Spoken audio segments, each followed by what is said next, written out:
Selamat datang di channel Rumah Cerita. Kisah pemuda kaya yang sederhana, episode 22. Apa kabar para sahabat? Admin mengucapkan terima kasih kepada para sahabat yang telah rela meluangkan waktunya untuk mendengarkan kisah ini. Semoga para sahabat senantiasa sehat dan dilimpahkan rezekinya. Baik, kita kembali ke cerita. Pada episode 21 yang lalu diceritakan Andi yang ditolak masuk oleh seorang security. Karena Andi hanyalah seorang cleaning service. Irwan yang melihat Andi ditolak masuk oleh salah satu petugas keamanan. Irwan berusaha membantu Andi, namun Andi dengan tenangnya malah meminta Irwan untuk segera memasuki ruang tunggu. "Wan, kamu masuk saja ke ruang tunggu, biar nanti aku menyusul kamu, Wan." Irwan yang sebelumnya sering menemukan hal-hal aneh dengan Andi, maka Irwan segera menuruti apa yang dikatakan Andi. Irwan segera masuk dan menunggu di ruang tunggu eksekutif. Di ruang itu ternyata ada Pak Theo. Beliau adalah direksi dan pimpinan utama di perusahaan tempat Irwan dan Andi bekerja. Namun rupanya Pak Theo tidak terlalu mengenal Irwan. Sementara di ruang lobi di depan ruang tunggu eksekutif, Andi terlihat mengangkat HP-nya. Andi bersiap akan menelepon seseorang. KTP Andi yang saat itu telah ditahan oleh petugas security.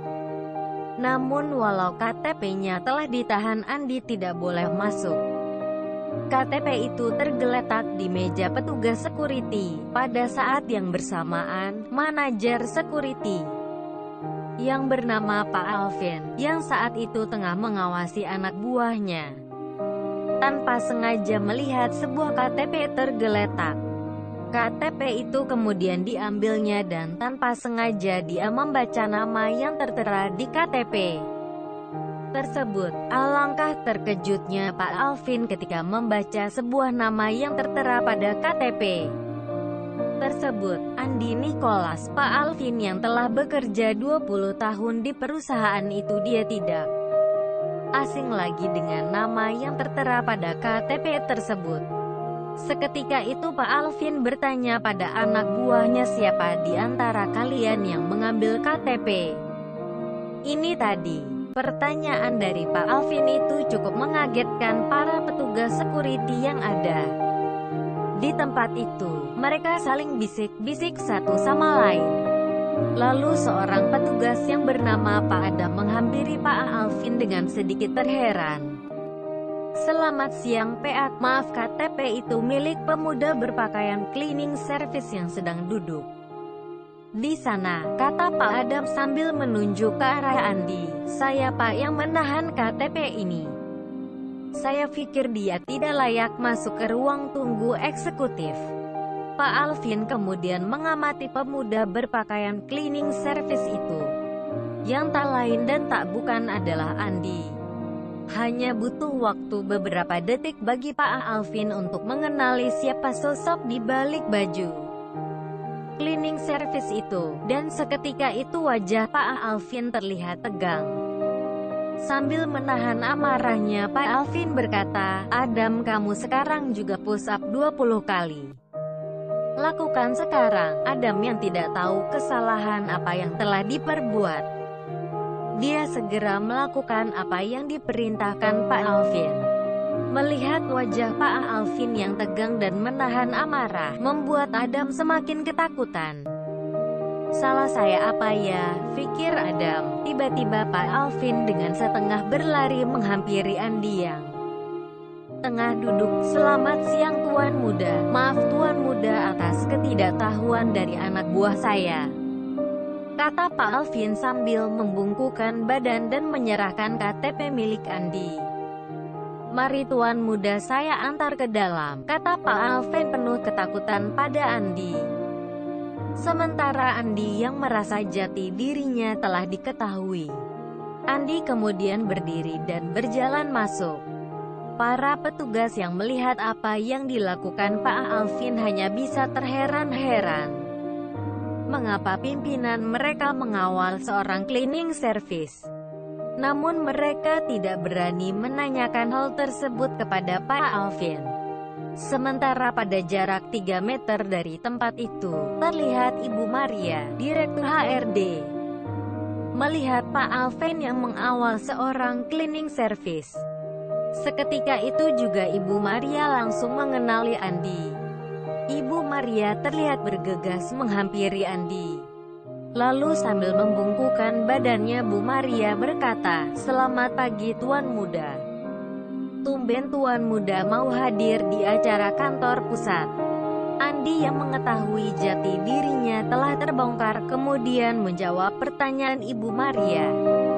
"Iya Bu, saya dihubungi ayah diminta datang, jadi ya saya datang saja Bu. Kebetulan saya sedang tidak sibuk." "Oh begitu ya Tuan Muda? Baiklah kalau begitu biar Tuan Muda dikawal Pak Alvin sampai dalam." "Pak Alvin tolong kawal Tuan Muda ya Pak," kata Bu Maria. Pak Alvin secara spontan menjawab, "Siap Bu."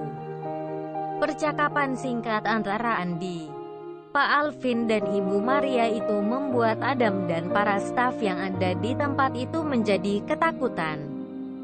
Karena telah menghalangi Andi untuk masuk ke ruang tunggu eksekutif. Sungguh sebuah pemandangan yang sangat kontras, di mana seorang cleaning service dikawal oleh pucuk pimpinan perusahaan. Sementara Andi yang kini telah berada di dalam ruang tunggu eksekutif. Saat itu Andi melihat Irwan duduk gelisah di kursi pojok ruangan. Saat itu Andi kemudian berkata, "Bapak dan Ibu terima kasih sudah mengantar saya. Sekarang silahkan dilanjutkan aktivitas Bapak dan Ibu." Mendapat instruksi seperti itu, Bu Maria dan Pak Alvin kemudian berpamitan. "Baik kalau begitu Tuan Muda, saya dan Pak Alvin akan melanjutkan aktivitas kami." Bu Maria dan Pak Alvin segera berjalan keluar dari ruangan tersebut. Pak Alvin yang telah tiba kembali di pintu masuk ruang tunggu eksekutif segera menumpahkan rasa marahnya pada Adam, petugas keamanan yang tadi menghalangi Andi masuk. "Adam, kamu tahu tidak siapa orang tadi?" Adam hanya menggelengkan kepala sebagai tanda tidak tahu. "Maaf Pak, saya tidak tahu siapa mas-mas tadi." "Kamu tahu Dam, siapa dia?" "Dia adalah putra Pak Nicholas, namanya Andi Nicholas." Seketika Adam teringat nama di KTP yang tadi sempat dibacanya. "Adam, kalau mau lama bekerja di sini, kapan-kapan kalau kamu ketemu sama beliau kamu harus minta maaf Dam," kata Pak Alvin. "Waduh, takut saya Pak kalau begitu." "Baik Pak, kalau ketemu saya pasti minta maaf sama beliau," kata Adam dengan wajah penuh ketakutan. Sementara teman-temannya yang lain wajahnya juga penuh rasa khawatir. Kita kembali ke ruang tunggu eksekutif tempat di mana Andi dan Irwan tengah berada. Andi yang melihat Irwan tampak gelisah di tempat duduknya, Andi segera menghampiri Irwan. Andi menepuk bahu Irwan perlahan. Hal itu dilakukan supaya tidak mengagetkan sahabatnya itu. "Wan, kamu lama nunggu aku ya." "Maaf ya Wan, udah beres kok." "Ah tidak apa-apa kok An, yang penting masalah udah beres," kata Irwan sambil tersenyum ke arah Andi. "Terus kita ngapain An sekarang?" tanya Irwan pada Andi. "Sebentar ya Wan," kata Andi kemudian mengambil HP dari saku celananya. Andi kemudian terlihat menelepon seseorang. Terdengar jawaban dari seberang telepon. "Selamat siang Nak, kamu di mana? Kok ayah lihat kamu belum kelihatan?" kata suara di seberang telepon. Ternyata saat ini Andi tengah menelepon ayahnya yang merupakan bos besar dan pemilik multi usaha, termasuk perusahaan ini. "Andi ada di ruang tunggu eksekutif ya, terus Andi harus bagaimana nih ya?" kata Andi menerangkan pada ayahnya tersebut. Kemudian terdengar lagi suara dari seberang telepon, bahwa Andi akan dijemput seseorang. Telepon telepon kemudian ditutup dan Andi kini duduk di sebelah Irwan. Percakapan antara Andi dan ayahnya itu ternyata menarik perhatian beberapa orang yang ada di ruangan tersebut. Sebuah pemandangan aneh bagi mereka, di mana ada seorang berpakaian cleaning service turut serta duduk di ruangan eksekutif. Pak Theo yang secara tak sengaja melihat baju Andi dan melihat nama yang tertera di baju tersebut adalah nama perusahaan yang dipimpinnya. Pak Theo segera menghampiri Andi dan berkata, "Mas, ini dari Pet bla bla bla ya," sambil menyebutkan nama sebuah perusahaan yang cukup ternama. Andi yang mendengar orang berpakaian ala bos tersebut menyebut tempatnya bekerja.